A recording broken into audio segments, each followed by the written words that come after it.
हरे कृष्णा कृष्ण कृष्ण हरे हरे, हरे राम राम राम हरे हरे। हरे कृष्णा, राधे राधे भक्तों। आज वैशाख मास का 19वां दिन है। आज वैशाख मास के हम 19वें अध्याय का श्रवण करेंगे। श्री गणेशाय नमः।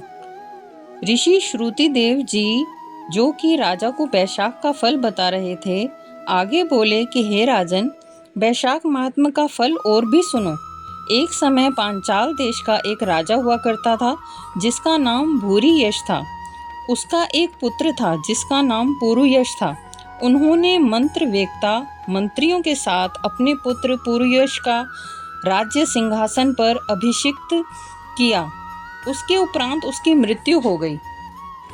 पांचाल देश के इस राजा भूरियश का पुत्र पुरुयश नाम का अत्यंत पुण्यात्मा तथा बुद्धिमान था।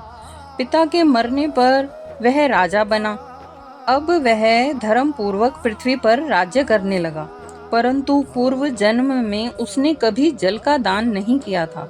इस कारण उसकी सारी संपत्ति धीरे धीरे नष्ट होने लगी। इस प्रकार उसे बलहीन और धनहीन देख कई सारे राजाओं ने शत्रु बनकर उस पर हमला कर दिया।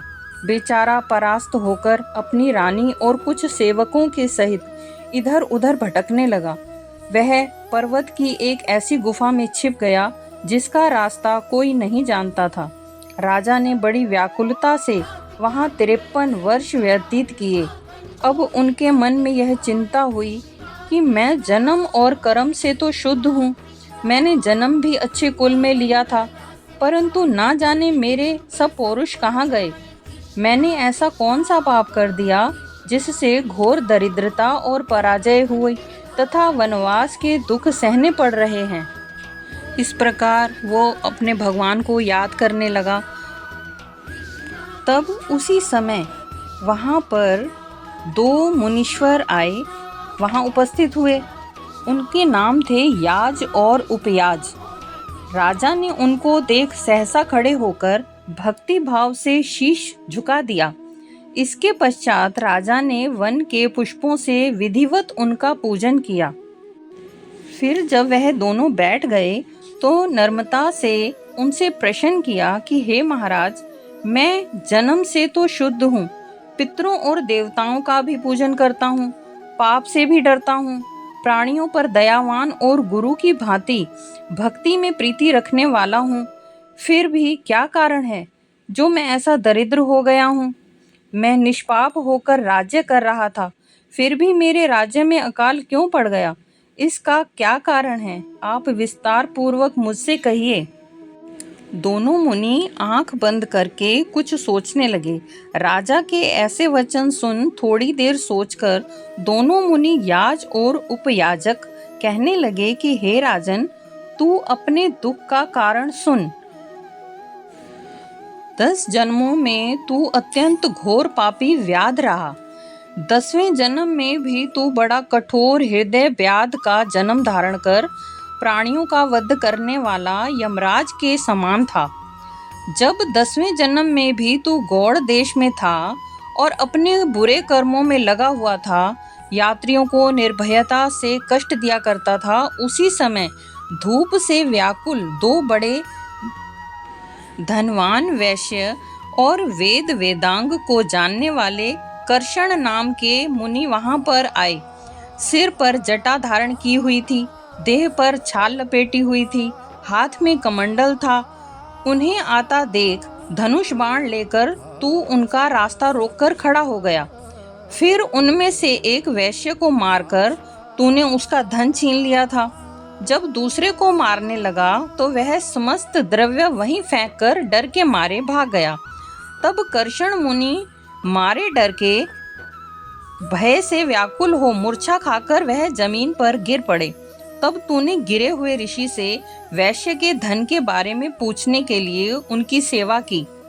एक गड्ढे के पानी से उनके हाथ मुंह धुलवाए और उनको मूर्छा ना आ जाए इस कारण उसे पंखे से हवा करने लगा और मुनि से कहा कि जब तक वह इस वन में सशस्त्र है तब तक कोई भी उसको मार नहीं सकता। वह मुनि से बोला कि निर्धन मनुष्य सदा सुखी रहते हैं, तथा तुम्हारे फटे वस्त्र और टूटे बर्तनों को लेकर मैं क्या करूँगा? तुम केवल यही बताओ कि उस वैश्य ने धन कहाँ छिपाया है। यदि ठीक नहीं बताओगे तो मैं तुम्हें मार डालूंगा। तब ऋषि बोले कि वैश्य ने धन को इन वृक्षों में फेंक दिया है। तब व्याध ने ऋषि से कहा कि अब तुम निडर होकर यहाँ से चले जाओ, यह पंखा भी ले जाओ, इसकी हवा से कुछ गर्मी कम हो जाएगी। इस प्रकार तुम पंखा देकर गहन वन में चले गए। यद्यपि तुमने कार्यवश उनकी सेवा की थी, परंतु बैशाख मास की प्रचंड धूप में तुम्हारे द्वारा की गई इस सेवा के परिणाम स्वरूप तेरा जन्म इस विशाल राजवंश में हुआ। यदि तेरी इच्छा सुख, राज्य, धन धान्य या साजुह्य मुक्ति पाने की है तो वैशोक्त धर्म करो, तो तुम्हें यह सब सुख प्राप्त हो जाएंगे। अक्षय तृतीया के दिन तू तत्काल ब्याई गऊ को ब्राह्मण को दान दे, इससे तेरे कोष भर जाएंगे। छत्री का दान देने से तुझे राज्य की प्राप्ति होगी। विधिवत स्नान कर माधव भगवान की पूजा कर, दिव्य प्रतिमा के दान से विजय होगी। यदि तेरी इच्छा पुत्रों की है तो सब प्राणियों के हित के लिए प्याऊ लगवा। हे राजन, वैशाखोक्त कर्म करने से सब लोग तेरे वश में हो जाएंगे। इतना कहकर वह दोनों मुनि वहां से चले गए। फिर जैसा मुनि ने कहा था, तब राजा मुनि के कहे अनुसार वैशाख युक्त धर्म और भगवान की पूजा करने लगा, जिसके प्रभाव से राजा ने अपनी बची हुई सेना लेकर पांचाल नगरी में प्रवेश किया। इस प्रकार राजा पुरुयश ने अपना खोया हुआ राज्य पुनः ही प्राप्त कर लिया।